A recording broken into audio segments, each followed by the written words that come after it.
पिंकी और मिट्ठू। पिंकी स्कूल से आती है। पिंकी स्कूल से आ गई, पिंकी स्कूल से आ गई, पिंकी स्कूल से आ गई। बस बस पापा, सारे घर को पता चल गया है। मिट्टू, तुम्हारे शोर से सिर में दर्द होने लगा है।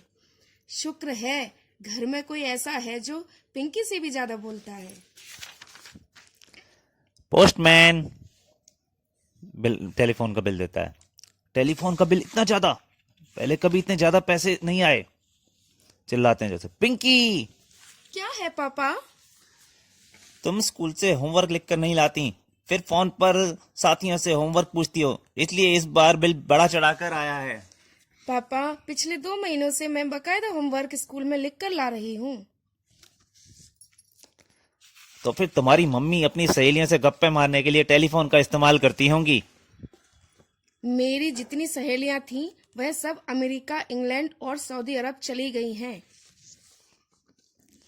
तो फिर टेलीफोन का इस्तेमाल कौन करता है? मुझे आवाज आ रही है पापा। दूसरे कमरे में आइए। वहां पे तोता बात कर रहा है। ही बिब्बू, तुम्हारी दास्तान बड़ी दिलचस्प रही। तुम्हारा मालिक सचमुच कंजूस है। बोलने वाला तोता खरीदने का यही नुकसान है। पापा जी, ब्लॉक 8 2 बिब्बू नामक तोता रहता है। मिट्ठू उससे टेलीफोन पर गप्पे मारता रहता है। मैं इसी आज ही बाजार में बेच आता हूँ, कुछ तो नुकसान पूरा होगा। तोता चिल्लाता है, मैं नहीं जाऊंगा, मैं नहीं जाऊंगा। इसे माफ कर दो पापा, इसे रहने दीजिए यहीं पर। तभी दो डाकू घर में घुस आते हैं। खबरदार, कोई अपनी जगह से नहीं हिलेगा। उन्हें पकड़ के दूसरे कमरे में ले जाते हैं। दूसरे कमरे में चलो। वहां ले आके उन सबको बांध देते हैं। अब हम आराम से इस घर के जेवरात और रुपए ले जा सकते हैं।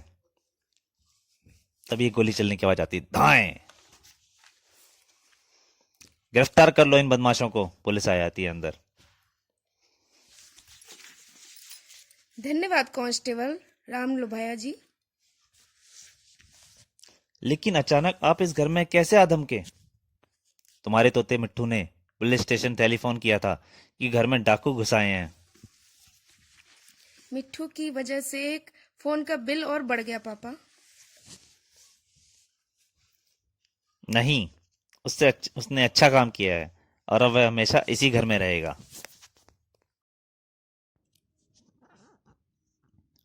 दादाजी की घड़ी। दादाजी, टॉफी के लिए पैसे दे दो।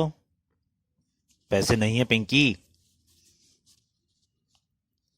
मगर आपकी जेब तो फूली हुई है, उसमें कुछ पैसे तो जरूर होंगे। जेब में मेरी घड़ी है, पैसे नहीं। यह देखो। आप घड़ी को कलाई पर क्यों नहीं बांधते? मेरे पापा तो अपनी कलाई घड़ी हमेशा कलाई पर बांधे रहते हैं।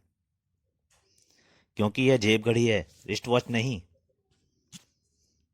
दादाजी, आपकी घड़ी 4 बजा रही है, जबकि इस समय तो 11 बज चुके हैं। यह घड़ी रुकी हुई है। सुबह से? नहीं, पिछले 5 सालों से। यह घड़ी बिगड़ी पड़ी है। आप इसे घड़ी साज से ठीक क्यों नहीं कराते? मैं कई घड़ी साजों के पास गया, मगर उन्होंने इसे ठीक करने में, चालू करने में असमर्थता प्रकट की। उनका कहना था यह घड़ी बहुत पुरानी है, अब शायद इसके पुर्जे भी न मिले। कितनी पुरानी होगी यह घड़ी? 50 साल से भी ज्यादा। तब मैं लायलपुर में कलेक्टर के दफ्तर में काम करता था। तब मैंने इसे 30 रुपए में खरीदा था। तब से यह घड़ी बिल्कुल सही टाइम देती रही।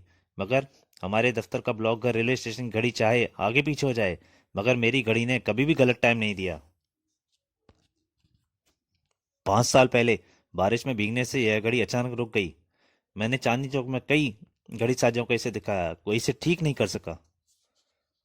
अगर यह घड़ी ठीक नहीं हो सकती तो आप इस बेकार घड़ी को फेंक क्यों नहीं देते?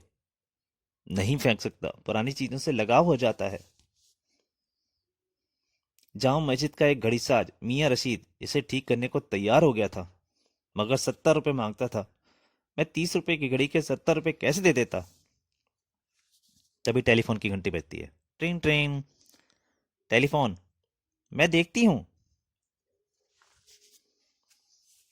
अचानक पिंकी का पैर फिसल जाता है, फिसलना, और घड़ी धार से गिर जाती है, कड़ाक। टेलीफोन बंद हो गया।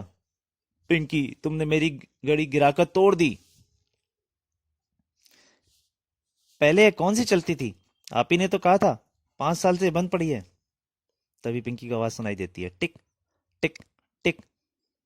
दादाजी, घड़ी चलने लग गई। दादाजी लगा के देखते हैं कान पे, टिक टिक। हाँ, ये चल रही है, आश्चर्य है।